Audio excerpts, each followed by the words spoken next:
দেখো, এই উইন্ডোতে সবাই তাদের খেলোয়াড় বদল করেছে, তাদের দলকে গুছিয়ে নিয়েছে। নর্থ ইস্টের মতে নর্থ ইস্টকে হারানো কিন্তু খুব কঠিন কাজ, যতই বলো। যে ঘটনা কলকাতার মাঠে হয়েছে, সেটা যে ওখানে পুনরাবৃত্তি ঘটবে সেটা আমি তোমাকে কিন্তু বলছি না। তবে এটা ঠিক, ইস্টবেঙ্গল টিমে ক্লিন্টনের মতো একজন স্ট্রাইকার আছে, ও যে কোনো কাজ খুব সহজভাবে করে দিতে পারে, ভালো গোল গেটার, এবং সুযোগ পেলেও কিন্তু বল জালে রাখতে পারে। তো সেক্ষেত্রে আমার মনে হয় খুব একটা কোয়াদ্রাতের অসুবিধা হবে না। আর 5 গোলের একটা চাপ তো ওদের উপর আছে, যেই দলটার কাছে আমরা হেরেছিলাম। আর ইস্টবেঙ্গল এখন অনেক সংঘবদ্ধ হয়েছে, ইস্টবেঙ্গল এখন ভালো ফুটবল খেলছে। তা আমার মনে হয় ইস্টবেঙ্গলের খুব একটা কঠিন ম্যাচ হবে না। এই ম্যাচটা কিন্তু ইস্টবেঙ্গলের কাছেও খুব গুরুত্বপূর্ণ।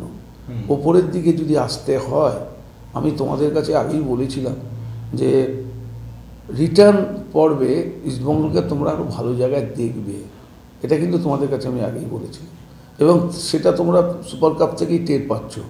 ইস্টবেঙ্গল যত শেষের দিকে যাচ্ছে মরশুম, ততই কিন্তু ওরা ভালো ফুটবল আমাদের উপহার দিচ্ছে। সেদিক থেকে আমি বলতে পারি ইস্টবেঙ্গল খেলোয়াড়রা অনেক আত্মবিশ্বাসী, তাদের কোচ তাদের অনেক ভরসা জোগাচ্ছে। সেক্ষেত্রে ইস্টবেঙ্গলের এই পর্বটা ভালোই শুরু হতে পারে বলেই আমার মনে হয়। অসংখ্য ধন্যবাদ।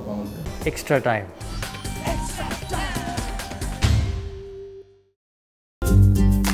লেটেস্ট নিউজ আর এক্সক্লুসিভ ভিডিওর সঙ্গে আপডেট থাকতে এখনই সাবস্ক্রাইব করুন আমাদের ইউটিউব চ্যানেল। বেল আইকনে ক্লিক করতে ভুলবেন না যেন।